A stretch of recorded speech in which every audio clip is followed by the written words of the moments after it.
قبروں کی شبیہ پہ پھول ڈالیں. وہاں ظالم جوتے پہنے ہوئے ان قبروں پہ، کسی کو قریب بھی نہیں جانے دیتے.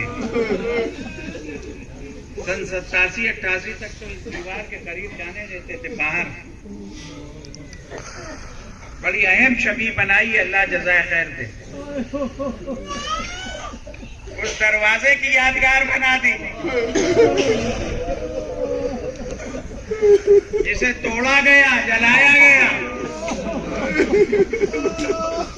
ان قبروں کی شبیہ بنائی ہے، اللہ جزائے خیر دے. اس لیے کہ شبیہ اصل کی یاد دلا دیتی. حج میں بھی گیا، عمروں میں گیا. صبح کو 1 گھنٹے کے لیے اور شام کو 1.5 گھنٹے کے لیے کھلتی ہے. خواتین کو جانے نہیں دیتے. کوئی شخص گریہ کر نہیں سکتا ہے. اور اب تو تقریباً 30-40 فٹ پہ دوری پہ گرل لگا دیا. اگر ذرا سے منہ سے آہ نکل گئی، رونے پہ پابندی. یہ وہی لوگ ہیں جو زہرا کے گھر پہ آئے تھے.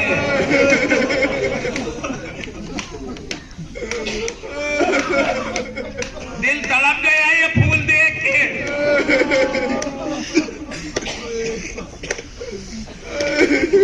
اے مولا جلدی تشریف لائیے. چاہنے والے بے قرار ہیں تاکہ ہم بھی جا کے پھولوں کو دکھاوا کریں. سلام ہو ان مظلوموں کی قبروں پہ. بڑا شہزادہ سید شباب اہل جنہ امام حسن کی قبر. برابر میں امام سجاد کی قبر. ان کے برابر امام باقر کی قبر. ان کے برابر امام صادق کی قبر. دور پہ مادر ابو الفضل عباس کی قبر.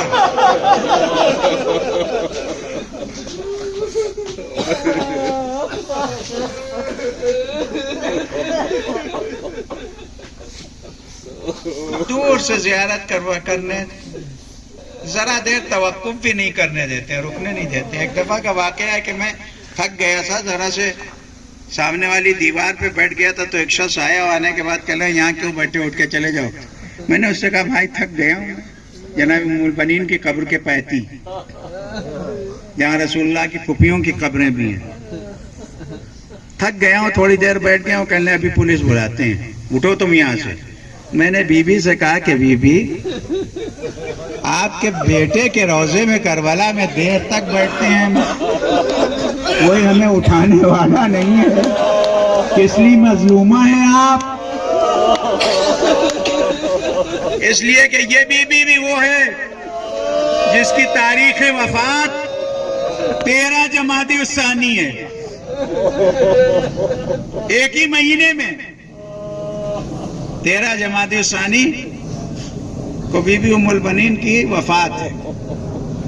یہ وہ بی بی ہے جو سیدہ کے گھر میں آئی، نام فاطمہ تھا، لیکن آتے ہی دہلیز کو بوسہ دیا. امیر المومنین سے عرض کی کہ مجھے فاطمہ کہہ کے نہ پکاریے گا، اس لیے کہ آپ کے بچوں کو اب ماں یاد آ جائے. اس قدر خدمت کی ہے.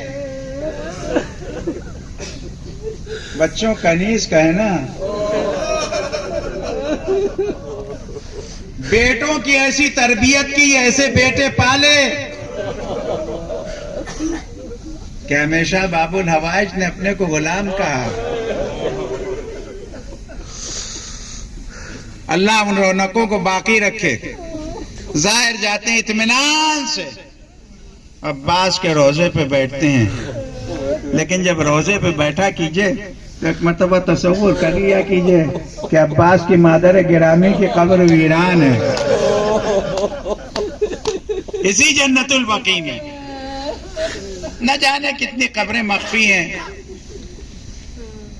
اہل بیت کے گھرانے کی، جو ظاہر ہیں وہ ظاہر ہے کہ جو کیفیت ہے بدترین افراد وہاں کھڑے ہوئے آواز دیتے ہیں حرام ہے یہاں آنا، حرام ہے۔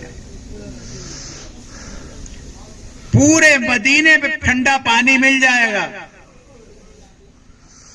بقیع میں اگر ایک آدھ کولر رکھا ہے تو اس میں بھی گرم ابلتا ہوا پانی نکلے۔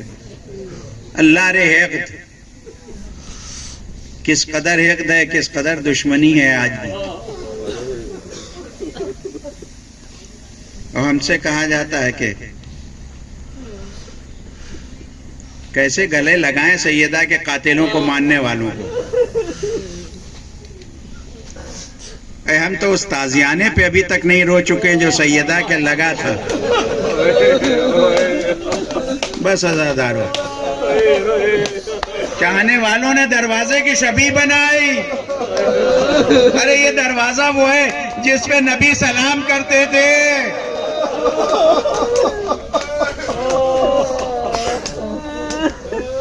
یہ دروازہ وہ ہے کہ جس سے جبرائیل آتے تھے اجازت لے کے۔ نبی کی آنکھ بند ہونے کے بعد کیا ہو گیا؟ اکلوتی بیٹی اکیلی،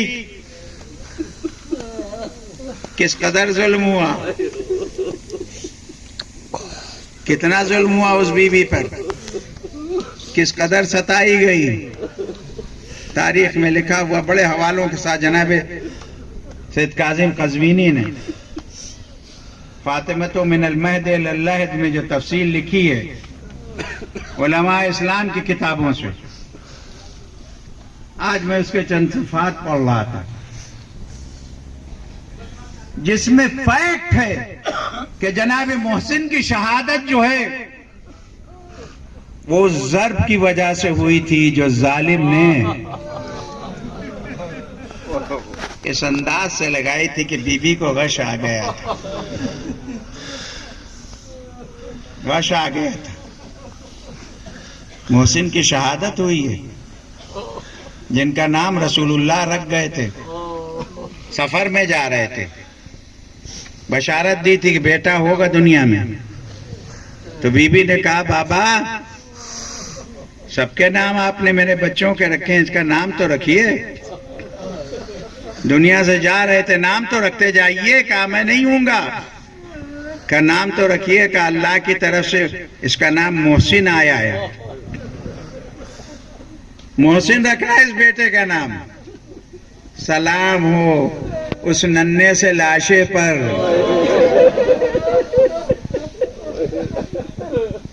جو اس گھر میں رکھا ہوا تھا۔ ابھی ایک شاعر کے کلام میں ایک مصرع بڑا عجیب تھا کہ وہ جس نے در خیبر ایک انگلی سے اکھاڑا، اس نے آخر میں محسن کے لاشے کو بھی دفن کیا۔ ہاں مجھے یاد آ گیا، مدینے میں محسن کے لاشے کو علی نے دفن کیا ہے، کربلا میں علی اصغر کے لاشے کو حسین نے دفن کیا۔ بس عزاداروں، مجلس تمام، کیا گزر گئی اس بیوی پر، ہاتھ میں عصا، سر کے بال سفید، دنیا سے رخصت ہوئی، امت کا نوحہ پڑھتی ہوئی۔ امیر المومنین نے غسل و کفن دیا، غسل دے رہے تھے کہ ایک مرتبہ چیخ مار کے روئے۔ علی کی تنہائی کے سلسلے میں مکمل کتابیں لکھی گئی ہیں۔ علی کی تنہائی صرف تصور کر لے انسان، اس گھرے ہوئے ماحول میں جہاں دشمنوں کا نرغہ زہرا سہارا دیتی تھی، یہاں تک کہ جب گرفتار کرنے کے لیے آئے تب بھی زہرا جو ہے سامنے آ گئی تھی، اسی وجہ سے ضربیں لگائی گئی ہیں۔ کیا سلوک کیا امت نے، جس کی وجہ سے پسلیاں ٹوٹ گئیں۔ کمر خمیدہ، بی بی کے سر کے بال سفید. عجیب کیفیت 18 سال کی عمر میں. کیا 18 برس کی عمر میں یہی کیفیت ہوتی ہے؟ آخری دن دنیا سے جاتے جاتے مگر اپنے درد کو بھول گئی تھی. بچوں کے لیے روٹیاں بھی پکائیں، کپڑے بھی دھوئے، اس لیے کہ جو فضا کی شکل میں کنیز ملی تھی طے تھا ایک دن وہ کام کرے گی، ایک دن سیدہ. پسلیاں ٹوٹی ہوئی تھی مگر پھر بھی گھر کا کام کر رہی تھی. اور اس کے بعد وصیتیں امیر المومنین سے کی. وصیتیں کرنے کے بعد جب امیر المومنین چلے گئے تو اسما سے کہا کہ اسما دیکھو میں جا رہی ہوں اجرے میں، عبادت الہی، تلاوت قرآن سیدہ کی زندگی کا راز تھا.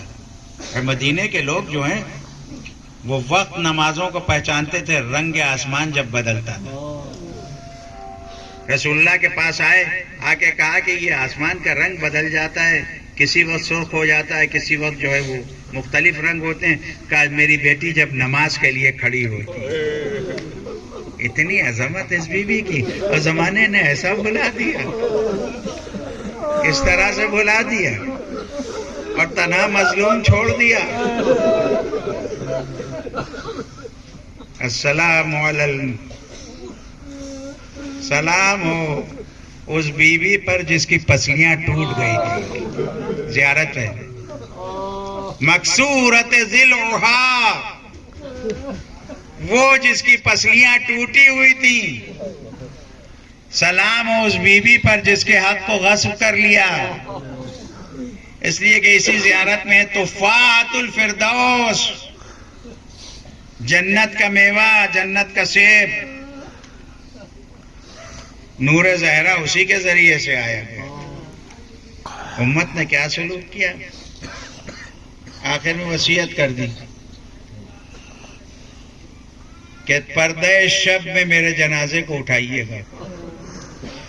اس کی وجہ یہ تھی کہ کچھ نام بتائے تھے کہ میرے جنازے پہ نہ آنے پائے، ناراض ہوں میں ان سے. ظاہر ہے کہ اگر دن کی روشنی میں جنازہ اٹھتا تو لوگ آ جاتے. امیر المومنین کو ظاہر ہے بڑی دقت ہوتی. سیدہ کو اتنا خیال ہے کہ پردہ شب میں اٹھائیے گا لاشا. چنانچہ تاریکی شب میں لاشا اٹھا. روایت میں ہے کہ کسی نے ایک مرتبہ کھجور کی ایک لکڑی جو ہے وہ جلائی تھی روشنی کے لیے، تو امیر المومنین نے کہا تھا سیدہ کی وصیت کے خلاف ہے. اور چند گنے ہوئے لوگ جن میں کچھ صحابی و گھر والے، سیدہ کا جنازہ نکلا ہے. اب ظاہر ہے جو روایات ہیں جہاں بھی دفن کیا، جنت البقیع میں دفن کیا، گھر میں دفن کیا یا منبر. اور اس مظلومیت سیدہ تو یہ ہے کہ نہ تاریخ فیکٹ ہے نہ قبر جو ہے اس کے لیے. 3 جگہ آدمی زیارت پڑھتا ہے. اسی لیے تو بس آخر کلام میں میرا دل چاہتا ہے کہ پھر وہ پڑھ دوں واقعہ. حج میں مشرف تھا، حج کے بعد مدینے گیا تھا. ایک ایرانی قافلہ تھا جو رخصت ہو رہا تھا مدینے سے، اور ایک شاعر بڑے اچھے انداز میں نوا خان نوا پڑھ رہا، اور اس درمیان میں بیان کر رہے تھے اے مدینے ہم آئے، یہ دیکھا ہم نے قبر رسول دیکھی، اور مسجدوں کا ذکر کیا اور چیزوں. اور اس کے بعد ایک مرتبہ بڑے دردناک انداز میں رکا وہ شاعر کہ مدینے ایک شکایت ہے تجھ سے.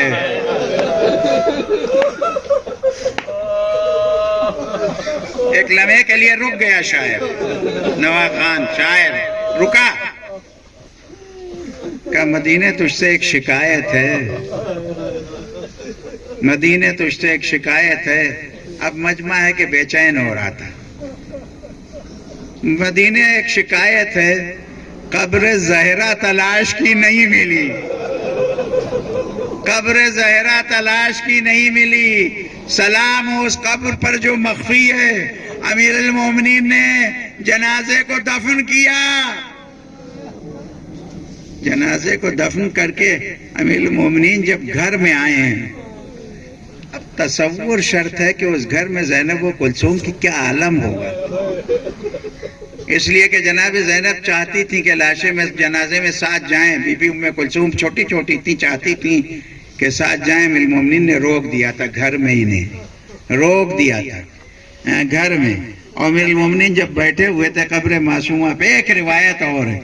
ایک روایت یہ ہے کہ جب امیر المومنین نے جناب معصومہ کو دفن کیا ہے اور بعد میں لوگوں کو اطلاع ہوئی کہ معصومہ دنیا سے اٹھ گئیں, تو روایت یہ ہے کہ بقیع میں لوگ جمع ہوئے, بقیع میں جمع ہوئے اور چاہا کہ قبر سیدہ کو کھودیں اور نماز پڑھیں. اکٹھا ہوئے لوگ وہاں. اس درمیان میں ایک مرتبہ سلمان پہنچ گئے. صبح کا وقت تھا, بہت ہی اذان صبح کے بعد کا منظر ہے, جس کے لیے جلدی سے سلمان گئے. دق الباب کیا. امیر المومنین نے پوچھا, سلمان کیا بات ہے اتنی جلدی آنے کی؟ کہا مولا جلدی چلیے, مولا جلدی چلیے. کہا سلمان کیا ہوا؟ کہا لوگ اکٹھا ہوئے ہیں, قبر زہرا کھودنا چاہتے ہیں. بس یہاں پہ تاریخ بتاتی ہے کہ گھمسان کی جنگوں میں جو لباس آپ پہنا کرتے تھے وہ پہنا علی نے. ایک کاندھے پہ صاف نخل تھی, دوسرے پہ ذوالفقار رکھے ہوئے, زرد امامہ باندھے ہوئے. ایک دفعہ بقیع میں آ گئے, قبر زہرا پہ بیٹھ گئے. کس کی مجال ہے جو قبر زہرا سے ایک کنکری بھی اٹھائے؟ لوگ متفرق ہونا شروع ہو گئے. میں کہوں گا یا علی, اس دن قبر زہرا بچ گئی, ذرا پھر بقیع میں آ جائیے. اے میرے مولا, یہ قبر ویران ہو رہی ہے. اے میرے مولا, کہ ان قبور کو بچائیے. وَسَيَعْلَمُ الَّذِينَ ظَلَمُوا. السلام عليكم أئمة الهدى ورحمة الله وبركاته. أستودعكم الله وأقرأ عليكم السلام. آمنا بالله وبالرسول وبما جئتم به ودللتم عليه. اللهم فاكتبنا مع الشاهدين. اللهم صل على محمد وآل محمد. اللهم صل على محمد وآل محمد.